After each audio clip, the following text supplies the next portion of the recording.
Vous venez de publier chez Robert Laffont « Vivre avec l'invisible ». Et vous êtes psychologue, vous êtes auteur, vous êtes conférencien. Vous avez rencontré énormément de personnes pour faire cet ouvrage. Et ma première question, c'est, parmi toutes ces personnes, qui, selon vous, vous a le mieux parlé de l'invisible ? Je dirais que François Mitterrand, en fait, parce que j'ai parlé de l'invisible avec lui pendant 12 ans, ce qui est long. Ça a été vraiment notre sujet de prédilection. Et donc effectivement, ça m'a d'autant plus frappé qu'un président de la République s'intéresse à toutes ces questions et me choisisse en quelque sorte comme interlocutrice, puisque pour échanger autour de tout ça, j'ai trouvé que j'avais une chance extraordinaire. Mais c'est plutôt une conversation autour du temps qu'on lui avait laissé à vivre, oui. Dont il m'a parlé. Je lui ai dit, mais personne ne peut vous dire le temps qui vous reste à vivre, car le temps qui reste à vivre à quelqu'un dépend de son désir de vivre, de ce qu'il a encore à faire sur Terre et des forces de l'esprit. Et j'ai senti que c'était la réponse qu'il attendait. Alors, l'objectif de votre ouvrage, vous l'écrivez vous-même, c'est d'avoir plus confiance en son intuition. Parmi les 7 principes hermétiques, il y en a un qui est le 7e d'ailleurs, qui est le genre, c'est-à-dire que dans tout individu, il y a un aspect masculin et féminin. Et la question qu'on peut se poser, c'est l'intuition est-elle marquée du genre plutôt féminin, ou plutôt masculin, ou plutôt les deux ? On dit oui que l'intuition est féminine, mais comme vous le rappelez tout à fait, chaque être humain a les deux. Genre en lui, donc moi qui ai fait une thèse quand j'étais étudiante sur la bisexualité psychique, j'en sais quelque chose. Donc effectivement, on pourrait dire que l'intuition est du côté du féminin chez la personne, du côté de son anima, et plus que du côté du masculin qui serait plus du côté du rationnel et de la de la volonté de démontrer, de maîtriser les choses, alors que l'intuition, l'intuition, on ne la maîtrise pas. Elle arrive, elle surgit. Alors vous avez parlé de l'anima, ça réfère bien sûr à Jung. Oui. Vous avez eu une formation jungienne au départ. Oui, qui est jungienne. Oui. Ensuite, j'ai fait une formation d'aptopsychothérapie qui est un peu spéciale, qui est l'approche du contact tactile. Oui. Dans la thérapie, mais j'ai eu des amis analystes lacaniens, mais mes références théoriques, elles sont jungiennes. Justement, avec vos échanges avec François Mitterrand, il vous avait révélé, et vous l'écrivez dans votre ouvrage, prouver scientifiquement l'invisible, c'est faire fausse route. Pourquoi, d'après vous, y a-t-il un tel ostracisme aujourd'hui de la part du monde scientifique par rapport au paranormal ? D'abord, alors, moi je ne pense pas que ce soit du paranormal, justement, c'est ce que je dis aussi. Je dis que le lien que les gens ont avec l'invisible est un lien naturel et pas surnaturel, normal et pas paranormal, parce qu'en fait, tous les êtres humains ont plus ou moins ce lien. Et que seulement les gens ont ce lien, c'est de l'ordre de l'expérience et pas justement de la croyance, c'est une expérience que l'on a, qui vous tombe dessus quelquefois, la plupart du temps d'ailleurs, et les personnes n'en parlent pas parce que nous sommes dans un monde rationnel.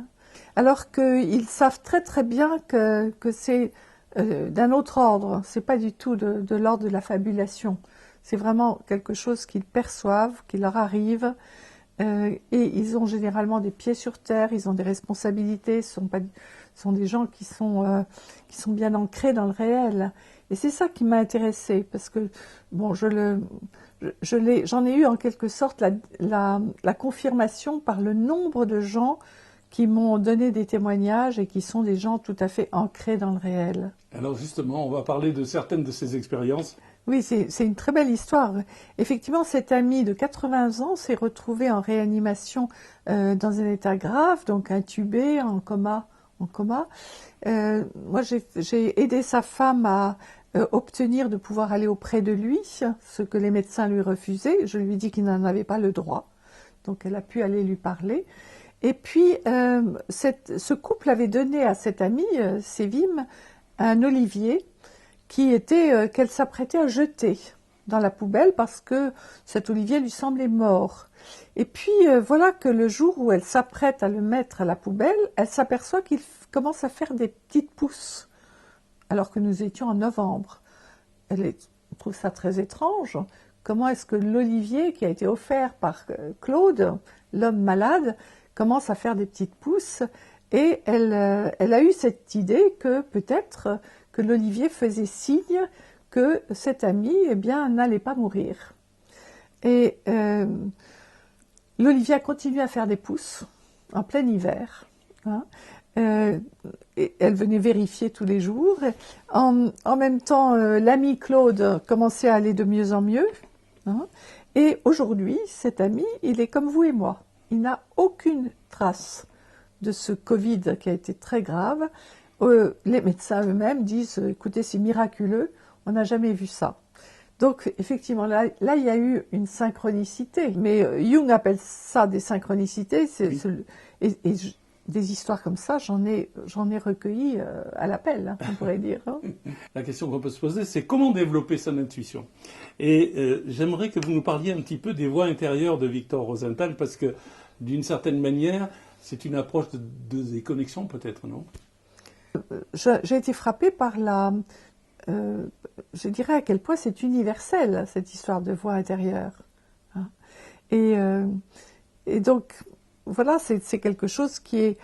Non seulement je pense il ne faut pas... il faut savoir que c'est quelque chose de naturel, hein, et qu'en même temps, ce dialogue avec soi-même est quelque chose de tout à fait sain. Hein, parce que... nous avons le moi conscient, on sait, Jung nous dit que c'est le 10e d'un iceberg et qu'il y a 9 dixièmes qui sont sous l'eau, c'est-à-dire dans l'inconscient, dans les profondeurs de l'être. Alors, au fond, peut-être que la voix intérieure, vient des profondeurs de l'être, de là où il y a peut-être un savoir que nous ignorons, une intuition, une perception des choses peut-être auxquelles nous ne faisons pas attention parce que nous sommes nous sommes dans le réel, dans l'action, on est tout le temps, on fait 5 choses à la fois, enfin on est dans la dispersion aussi. Autre méthodologie pour développer l'intuition, la méditation. Je pense par exemple aux exercices de l'algue de Bernard Martineau. Je suis allé voir ses vidéos, c'est extraordinaire. J'aimerais que vous nous en parliez un petit peu. Et puis des contes de sagesse d'Henri Gougaud. Bernard Martineau est quelqu'un qui est un cinéaste qui a fait un film qui s'appelle Les Chants de l'invisible. Il y a une trentaine d'années, hein, c'est assez ancien. Il avait été au Japon filmer effectivement un maître qui dit que en fait, pour être fort, il faut devenir rien du tout, dit-il. C'est-à-dire c'est comme une algue dans l'eau, il faut se laisser porter. C'est un petit peu l'histoire aussi du chêne et du roseau, vous savez. Hein, le chêne casse, le roseau plie, mais bon. Il y a donc, en fait, la vraie force, hein, c'est de devenir rien du tout, d'épouser le mouvement de la vie, hein, d'épouser les choses, de faire un avec le mouvement, avec ce qui vient. Les orientaux disent de lâcher prise aussi, hein, c'est une expérience de lâcher prise. Donc ça, c'est très intéressant à faire et on se rend compte que c'est comme ça qu'on sent venir une force. Ah oui, les contes de sagesse. Alors, effectivement, il y a beaucoup de gens qui utilisent un texte. Ah, ça peut être aussi... Moi, j'utilise le Yiking, c'est-à-dire le livre des transformations du taoïsme des Chinois, le plus ancien livre de sagesse. Là aussi, où je dirais, on peut même ouvrir au hasard et on se pose une question et un texte. Dans le texte, on a la réponse.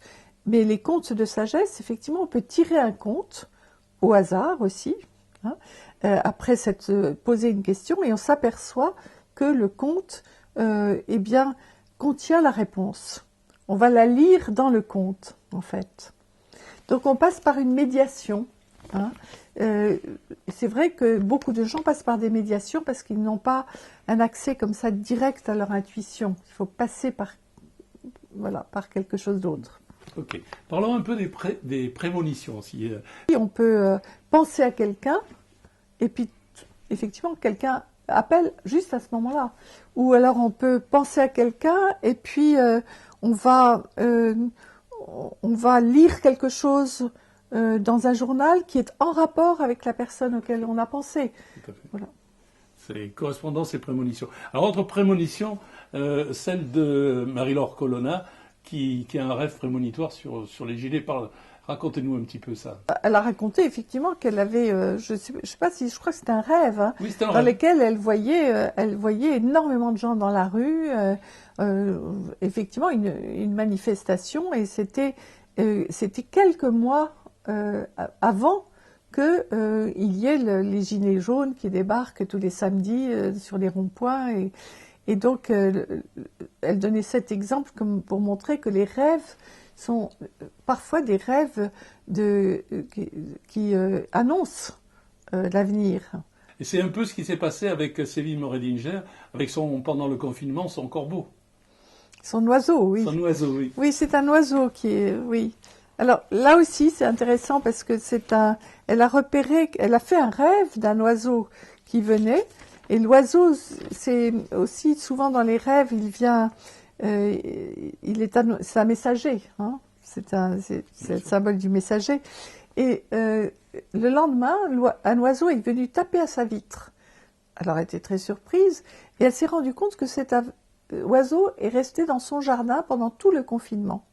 Elle le nourrissait d'ailleurs et il était là, il était présent. Et puis le jour où on a déconfiné, l'oiseau est parti.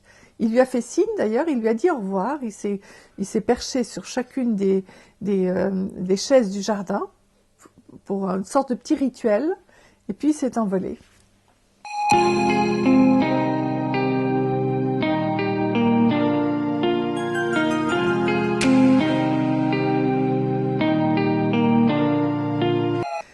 Oui, parce que j'ai beaucoup parlé de la relation avec ce que j'appelle nos bandes d'invisibles, nos morts. Parce que nos morts ne sont plus dans le champ du visible, bien sûr, mais ils sont toujours très vivants pour nous. Ils habitent nos cœurs, nos pensées. Et je me suis rendu compte que énormément de gens ont une relation avec un invisible à qui demandent de la protection lorsqu'ils se sentent en danger. Par exemple, pendant le confinement, beaucoup de gens très seuls m'ont dit qu'ils avaient tenu le coup uniquement parce qu'ils avaient un invisible à qui ils parlaient, ils confiaient leurs chagrins, leurs angoisses, et puis ils se sentaient aidés par cette présence. Donc c'est un volet important, hein, du lien avec l'invisible. Sophie Davant en a beaucoup parlé avec vous. Oui, d'ailleurs l'expression, c'est elle qui me l'avait, je la tiens d'elle, hein, ma bande d'invisibles, et moi je dis aussi j'ai une bande d'invisibles. J'ai beaucoup de gens qui ne sont plus là et dont je sens très très bien qu'ils sont à côté de moi, ils m'aident. Eh bien, Marie de Hensel, avec cette dernière réponse, merci pour votre très beau travail. Je voudrais conclure avec une phrase que vous avez citée dans votre ouvrage qui a été dite par François Cheng sur le rapport entre l'esprit et l'âme. Il a écrit, et vous l'avez écrit, l'esprit résonne avec un A, l'âme résonne avec un E, l'esprit se meut, l'âme s'émeut, l'esprit communie, que l'âme communie. Et j'ai trouvé ça très beau et je vous en remercie. Merci beaucoup.